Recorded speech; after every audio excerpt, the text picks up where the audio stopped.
minute, Jack. This is a friendly celebration. I don't much like the way you celebrate. Goes on in Washington and who gets what. And nobody's looked real hard, I don't think, lately to see who gets what and what's happening. I think there may be some more of that, though. You know, my concern about Washington has always been that everybody's got skeletons in their closets. And so we've got, like when Hillary said, if I go down, half of Washington's going down with me. Yeah. She knows where all the bodies are buried. Okay. And so everybody is playing real close to the vest on all these investigations and all that kind of stuff because they're afraid if I turn you in, you're going to turn me in, and then we'll both be in Sing Sing or some other federal institution. So it's going to be hard to get a good, honest thing.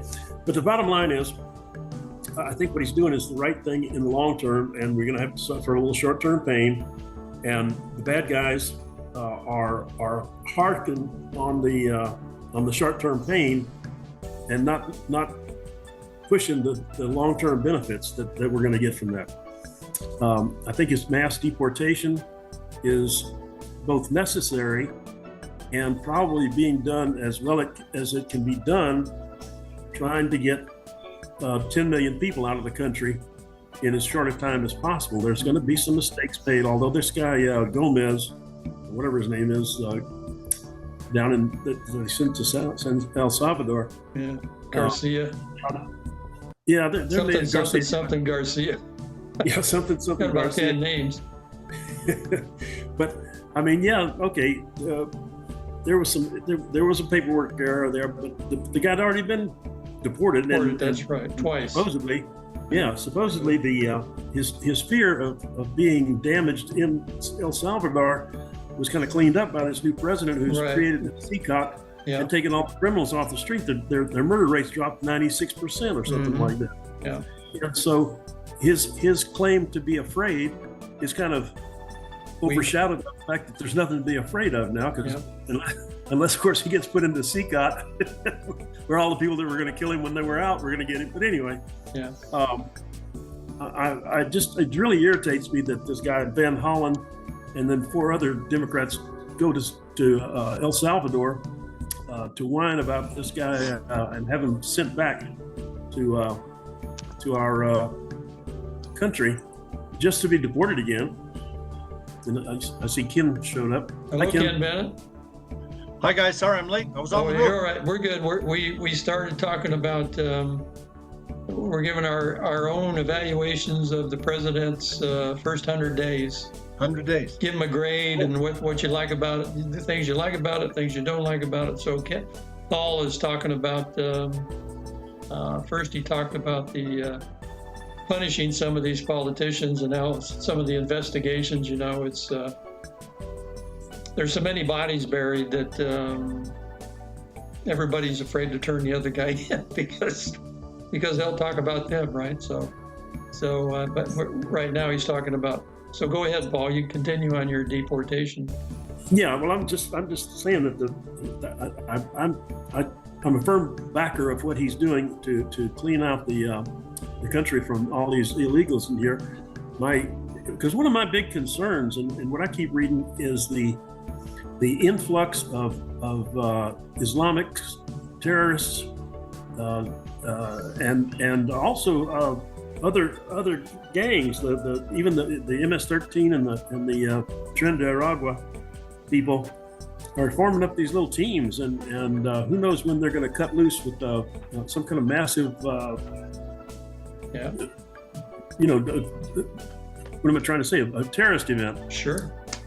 And they got them, and thanks to the Biden administration, they've got them neatly placed all over the country. Yeah. They aren't just on the border now; they're in every little burg and town. We've got a problem up in the Detroit area. Oh, and Texas just had a problem with a town that wants to go to Islamic law. Mm-hmm. Yeah, I know about that. Heard about that. Yeah, so there's a lot of things that need to be done, and what really irritates me is if the Democrats would say this policy does this, that, or the other, and and has some valid thoughts. But what they're doing is they're fighting him at every turn, and they're not just making their points with their people, but they're hurting the country in the process.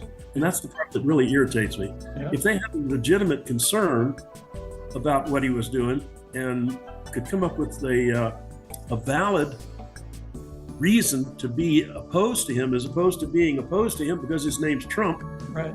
appears to be their only justification for what they're doing. Or a better policy, right? Yeah, Do you have a better idea other than just keep the border open? That's not the good idea. So it's a bad idea, and it needs and I think Trump's doing the right thing, and I think the way he's doing it is the right way to do it. I did see something that I thought was very interesting the other day. One of these little district judges said the Department of Homeland Security could not deport 4 Venezuelans, I think they were, and so he had the Department of Defense deport them. right. Yeah. Which didn't violate the restraining order. Yeah. I Yeah. thought that was kind of we got to keep thinking. You got to stay on top course. of the ball. Yeah. Yeah, I saw that, and they reported that on the report to the judge. He said, well, the ICE or Border Patrol didn't deport these folks. They were deported by the Department of Defense, so we didn't violate your order. So. But yeah, so what's your grade? What would you grade Trump for his first 100 days? I'm going to give him a B+, and I'll tell you why. There's some subtleties that he could have gotten around. Maybe, and I'm trying to think of any specifics, but I think he hit the ground running so hard that he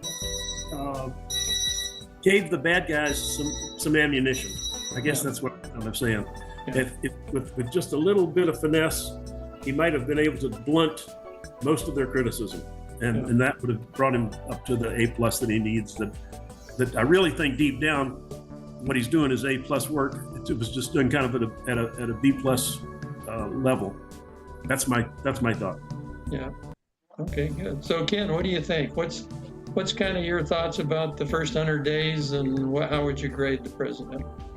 Very, very similar to what Paul said. I would have been a A- maybe, only because what he's doing, I think, is A or A+.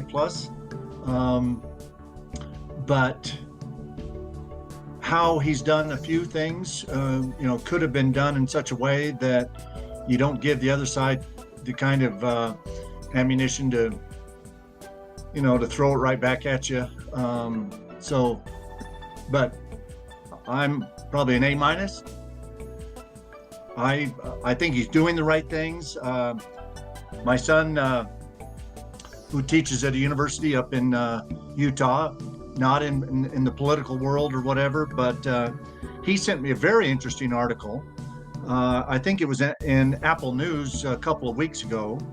A policy analyst, I don't know if you've ever heard of the name Tanvi, Tanvi, last name Ratna, Ratna. I believe it's a woman.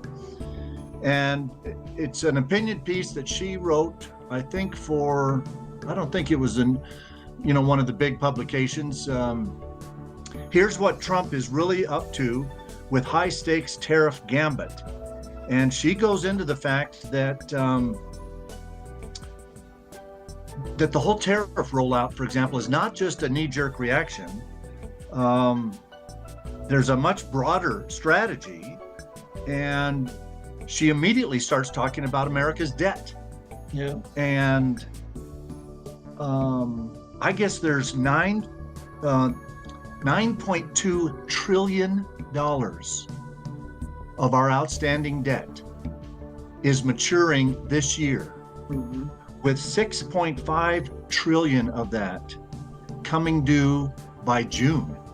It's May 1.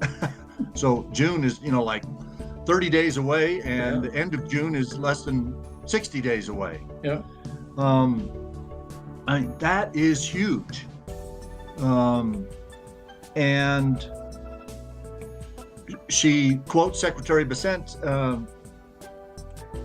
each basis point, which is, I think, 0.01%, each basis point of drop in interest rates saves the government $1 billion a year. Yeah. Since the announcement of the tariffs on April 2nd, 10-year Treasury yields have fallen from 4.2 to 3.9%, 30 basis points. They've gone down 0.3, not 300, 0.3. That's 30 hundredths, Yeah. 30 basis points. Just the last 45 days Mhm. will translate into a $30 billion savings when we go to refinance that 6.5 and $9.2 trillion of debt. Right. But then there's other issues that she goes into, including, driving down some interest rates and stuff like that, but also has to do with just kind of resetting, I think, some global markets and trade. And, I think she kind of goes into how this is really more of a negotiation tactic Mhm. rather than he really wants to put a bunch of tariffs on Right. Japan and Germany and EU and on and on and on. No, or Canada, or name your Right. friend. And we need to remember that those are friends, and many others. It's not a point of, now I think he's probably trying to poke China in the eye, but it's not at all a matter of just trying to put tariffs on a bunch of friends. Right. It's a matter of most people not knowing that even some of our friends have tariff rates on a lot of our Exactly. goods going to their country Right. that are way higher than what we charge them. And so you kind of have to Yeah. threaten a quid pro quo at their levels of tariffs, unless they, maybe just to bring them to the negotiating table and Sure. and bring their numbers down. Yeah, we have trade deficits with everybody, I think. I don't know if we have a surplus with anybody right now. Now, I saw a story the other day that our trade deficit has exploded since all of this tariff stuff Yeah. happened. But And I don't- I think the was- long-term switch, or the long-term play, what's is this something different. What's this gal's name again, Ken? What was her name? Tanvi Ratna, Ratna, Ratna, Tanvi Ratna. Let me read her little bio at the end of the article. Yeah. Policy analyst and engineer with a decade of experience in statecraft, whatever, at the intersection of geopolitics, economics, and technology. She's worked on Capitol Hill, at EY. What would EY be? Don't know. CoinDesk. Never heard of CoinDesk. No. And others, shaping policy across sectors from manufacturing to IA, artificial intelligence, AI. Sorry, I said IA. Follow her takes on X and Substack, but last name is Ratna, first name Tanvi, Tanvi Ratna. Okay. Yeah, I'll look it up and put a reference into the program notes. So, so you say A-, right? B+, A-? I say A-. Yeah, okay. And what's the It best would thing? it would be like Paul said, A or A+, if we'd had a little more finesse. But that's, finesse and Trump, I don't think go in the same sentence very well. I was going to say I don't think you're going to link those two up, right? But again, if you didn't have Trump, probably not even half of it would be done, right? Not even the third. Yeah. So you're just, it's kind of a catch-22 with him, because. And even with Trump, there's some things that they haven't released the Epstein files. Yeah. They're still messing with that. Yeah. Messing with that. And I think that's that kind of that Skeleton in the dead closet. body, skeleton in the closet thing that Paul was talking about. They all know so much about each other, and they got so much background that they're. Well, I was not don't releasing do the Epstein. Not releasing the Epstein files makes people think, I wonder if Trump's in those files. Yeah. And if he is, he is. Yeah. I was commenting the other day on somebody was talking about these tariff things, and I said, what you have to appreciate is the art of the deal, And so Trump comes to your house and he tells you he's going to negotiate with you for your wife, your kids, and your house. And by the time he finishes negotiating with you, you drive him to the airport and you pay for the gas.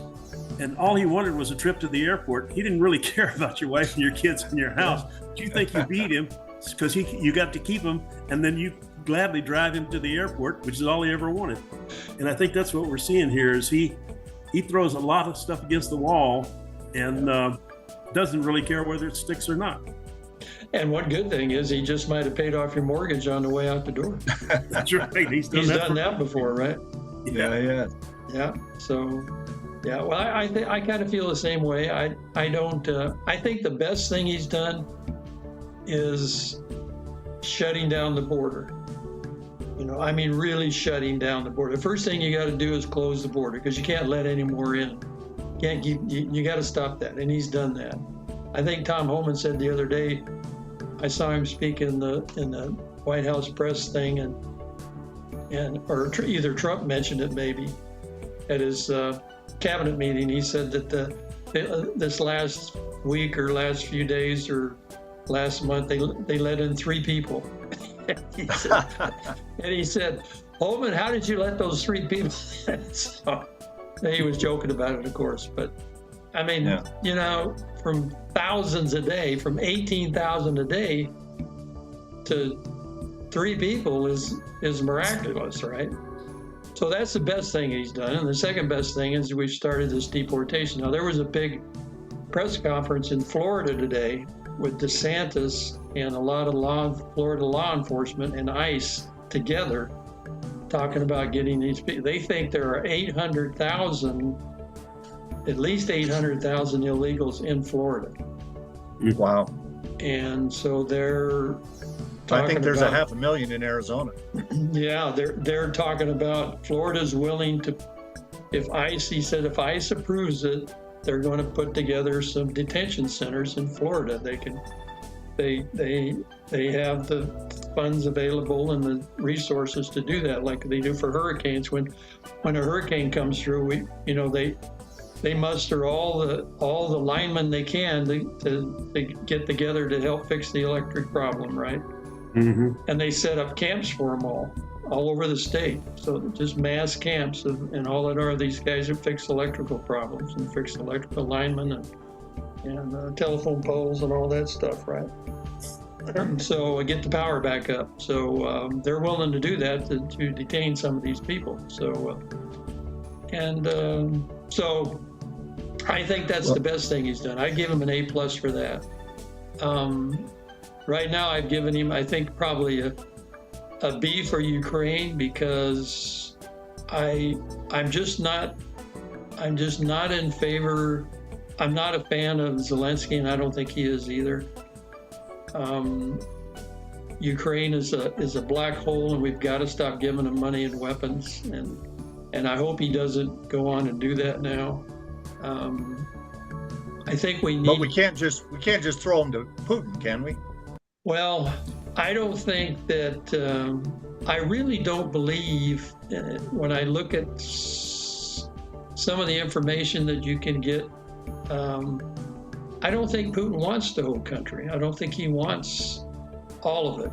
I think he wants those 4 regions, and once he gets those, I don't think he's going to do any more. But if you watch the map, there's the area of Donbass and I can't think of the other one now, but it's the borderland with Russia, and as I understand it, everybody in that area, or most of the people in that area, Russian is their native language. Yeah. Okay. And the rest of Ukraine speaks Ukrainian or whatever that is. And I don't think, and Putin doesn't really, I don't think he really cares to get to that part of the country. What he wants to do is protect those people. And if you remember the Azov, those are the follow-on Nazis, Azov Brigade. They were going into, after Zelensky, and I think it's Zelensky's predecessor, who was the American choice after they upset the Maidan revolution. Right. They threw out the elected representative who was Russian, or the elected president who was Russian, and then the Azov battalion went into that section of Ukraine and was there were murder squads. Yeah. Oh, What yeah. I've read, killing Ukrainians, anybody who didn't speak Russian, and Putin, I think, was kind of, Putin's. It's not quite the old Russia, the Soviet Union that it used to be. Right. Putin gets elected. We don't know how many votes they get, that are already in the ballot box when the doors open, but he still needs to be reelected, and he's got to make the Russian people happy. And the Russian people in Russia were not happy with what was going on with the Russian-speaking people in Ukraine.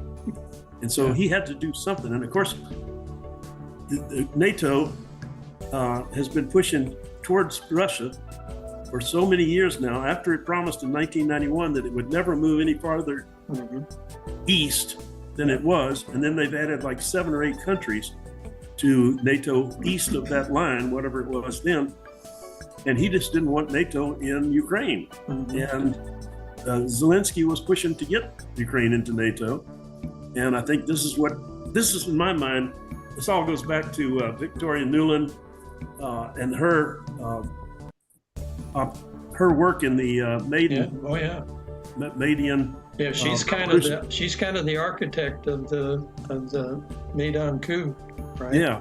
I think. And so I think that's what we're looking at is Putin was really, he may have started the aggressiveness into Ukraine physically, but I think he was poked vitally by Ukraine and the NATO and the U.S. with their aggressive moves to try to get Ukraine into NATO. And so I'm not happy with what's going on by any means, but I have. If you come and knock on my door with a sledgehammer, I'm probably going to shoot you. I can be tolerant up to a point, but if it looks like you're going to come in and harm my wife, there's going to be a problem. But if we just come take your Russian dog, you're okay, huh? No, he doesn't speak Russian very well. Yeah. Well, didn't I read yesterday that that we signed an agreement with Ukraine for Rare earth American minerals. companies to come, for rare earth minerals and that. That's what I think Trump's really doing. Is he wants the war to end. I think he's willing to let Russia keep the 3 or 4 areas that they've got that maybe have all of these Russian-speaking people in it. I think he just wants the war over, and he'll cut a deal. But I think you're right, Ken. And one of the things I read this morning was that some of the land or some of the minerals that are in this deal that we just signed with Ukraine are in the Russian-controlled areas. And somebody's raising the question, how is that going to work? How are we going to go in and mine materials in territory that's probably going to be ceded to Russia with the peace agreement that theoretically will come out? Well, then maybe we cede half and whatever, and the people go to the half that they get back, and we'll mine the minerals in the other half. I don't know. You have to believe that they know where the valuable stuff is, right? Right. Yeah. That can't be a mystery. And I think it also includes oil and gas. Yeah, there's a Production. number of things. There's lithium, oil and gas, and cobalt. There were the 3 that I saw or remember reading about. So, and 2 of those go in. I just don't want the United States of America. I agree with you guys. I think Trump wants the war to end. He wants the killing to stop. He's willing to do this to make this deal with Ukraine because he's trying to recoup some of the $350 billion that Biden just threw in there, with no, here's a bunch of money, do your best, whatever. And trying to get some of that money back because he didn't loan it to him, he just gave it to him. So, but I just don't want them to give any more money and any more weapons to him, and I want that. And I think if you do, you're just going to keep aggravating the situation, because I don't think Zelensky wants to stop the war. He's just making money off of it and he's robbing everybody blind. And you know that the rumor is that if he stops the war, the Nazis will come after him and kill him. So he'll have to leave the country. He won't be the president anymore. He'll have to run off somewhere, and supposedly he's got 25 homes around the world. I was going to say, I think he's feathered his nest pretty well. Yeah, that's what the rumors are. I know he's got a place in Florida. I hope he doesn't come here. I hope he doesn't have a place in Prescott. So Yeah, there you go. You better start checking those deeds. okay. You never know about Linsky. He's pretty sneaky. He's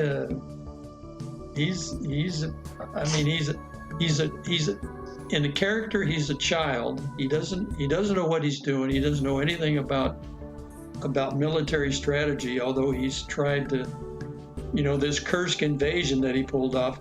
They said that the Russians say that Ukraine lost 60,000 soldiers in that Kursk invasion. And they've taken back Kursk now, but 60,000 soldiers. And they have, I don't think they've been in there, they haven't been in there more than a year, have they? Less than a year. 60,000, 5,000 more than our Vietnam losses over 14 years. Yeah. So, it's just, it's been almost like a slaughter. So I just want to stop, and I don't want us to pump any more stuff into it. And I don't want to prop up Zelensky, because I just don't like the guy, and I don't think Trump likes him either. Well, he said he didn't like him. He's not a big fan means you don't like somebody, right? So, Usually. So I kind of give them a B on that part of the whole thing. The tariff thing, I think that article you mentioned, Ken, I think that's right on. I think this has all been negotiations, and the press has done a good job of scaring everybody and talking about tax increases and everything. And recently Rand Paul hasn't helped at all by doing what he did.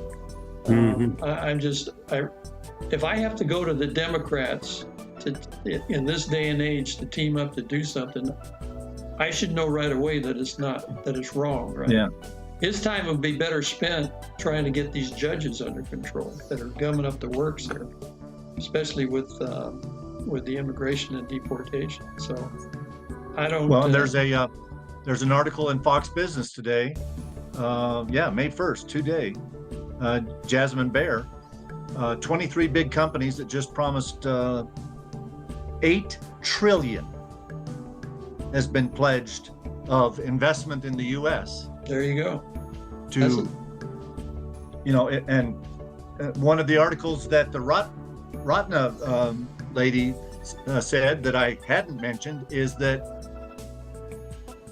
probably what's going to come from the tariff negotiations is going to benefit,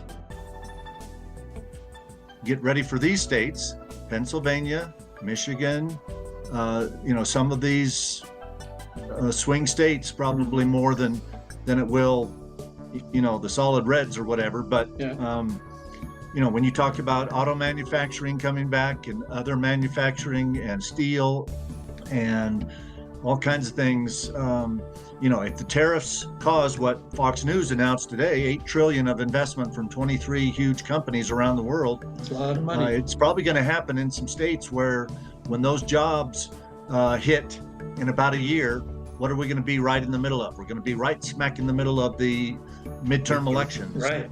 And Yep, exactly. And you did you guys see where Trump spoke at the Air National Guard base up in Michigan before he went to his rally last night? And I saw that he was doing something in Michigan. Yeah, they're going to keep that Michigan Democrat governor, Gretchen Whitmer, the one that told everybody she was kidnapped and turned out to all be ginned up by the FBI, whatever happened. But anyway, she was there, and he complimented her, and she she came to him when she was in Washington, D.C. a month ago and wanted to save that base and save those jobs. And so he complimented her and told her she did a good job, and they're going to keep that Air National Guard base open and keep all those people employed. And so very interesting, right? So Yeah. and she even spoke at the thing. So Wow. very, yeah, it's Trump is. If somebody does something good, a good job, he'll compliment him. He doesn't really care what color they are, or what side of the aisle they're on, or whatever. It doesn't matter to him. But Yeah. and vice versa. If they ding him with something or do something to him, he keeps the receipts. So it works both ways. Yep. So I guess we're going to give him a B plus or an A minus. That's kind of the settlement of the panel today. You think he'll care? You think if I send that to him, he'll know? I'll send him something on Truth Social that 4 Men in America give him a A minus. A minus. Yeah, A I'll minus. go with A minus. Yeah, I'm not- yeah. I'm- A I'm not minus. I gonna think A grade too minus harsh. is good. Yeah, and we that's a pretty decent grade. So anything else you guys can think of as far as what Trump's done? Anything he's been involved in? I would like to see, based on that article, it sounds like she's saying that Powell should lower interest rates more. Well, I think every there's a basis- huge every there's a basis huge cut. war. Trump Yeah. Trump and Powell are Yeah, the Federal Reserve. They've had a long-standing feud, and yeah. that's not going to get better until Powell leaves. And so I think this is Trump's way of kind of bypassing the Feds to lower interest rates a little bit, or at least the yields on U.S. Treasuries. Oh yeah, yeah. And I mean, $30 billion is a lot, but that's peanuts compared to $9.2 trillion Oh yeah, of debt that we've got to refinance this year. yeah. $6.5 trillion in the next 60 days. Yeah. Yeah, and you want to when you refinance, you want a lower interest rate, right? Yeah. Absolutely. So yeah, it's like when you refinance your house, you don't do it for a higher interest rate. Nope. No homeowners, that's stupid. Well, I'm sure there are some that are that There stupid, might be a few. Yeah. that need that influx of money for whatever reason. But yeah, normally you don't do that. I think we refinanced a four something down to 2 something, or 5 to down to 2%, in our house in Cerritos. So and that stayed that way, and we got a good interest rate coming here too. So. Good. Yeah. So anything else? Oh, I wanted to ask you guys, has there been any anything happening with Katie Hobbs and this Department of Agriculture employee that was smuggling illegals into the country? Have you guys heard any feedback on that? Heard anything? Well, I don't think it was smuggling them into the country, but I think it was smuggling them from one part of Arizona to another. Oh, okay. Transporting. He was not during his work hours or time. So he was on his personal time, but he was wearing his state uniform. I heard that. I heard he was driving a state car too. Is that true? I thought I heard it was a Black Impala. personal. I don't know if it was a state car, because it was a Black Impala. Yeah, I thought it was a personal car on personal time, but he was wearing his State clothes. state ag uniform or whatever. Is it No, I somebody haven't heard much. I haven't heard much more than what's hit the airwaves. Obviously, there's a few Republicans trying to make it sound like at any given time, Katie Hobbs or any other governor should know what every one of probably 140,000 state employees are doing, right?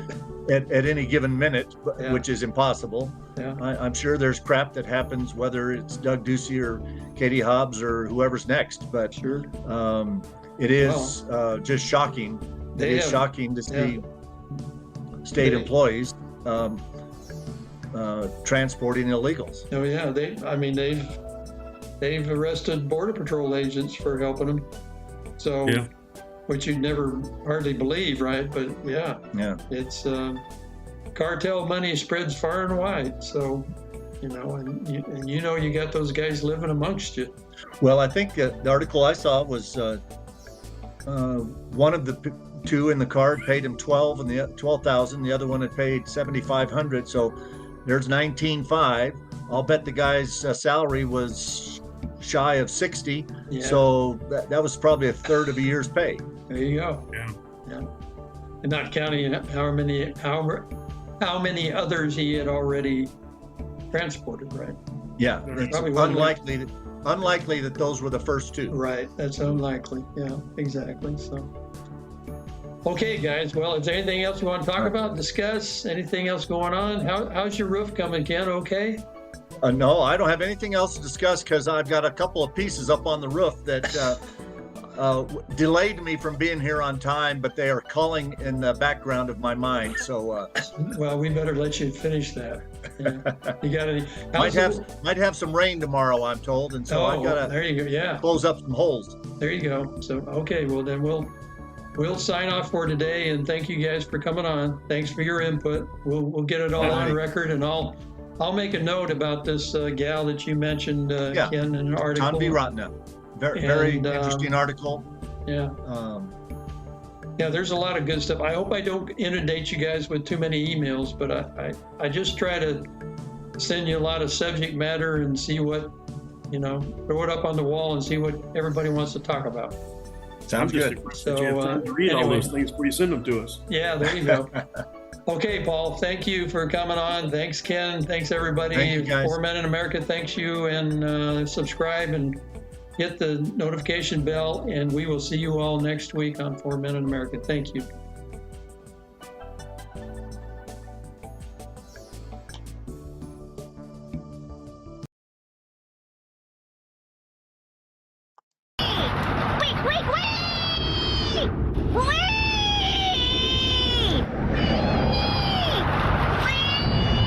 Max. Maxwell, Yeah? you're home. Oh, cool. Thanks, Mrs. A.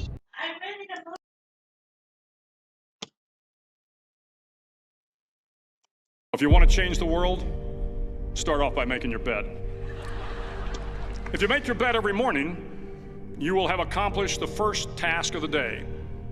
It will give you a small sense of pride, and it will encourage you to do another task, and another, and another. And by the end of the day, that one task completed will have turned into many tasks completed. Making your bed will also reinforce the fact that the little things in life matter. If you can't do the little things right, you'll never be able to do the big things right. And if by chance you have a miserable day, you will come home to a bed that is made, that you made. And a made bed gives you encouragement that tomorrow will be better.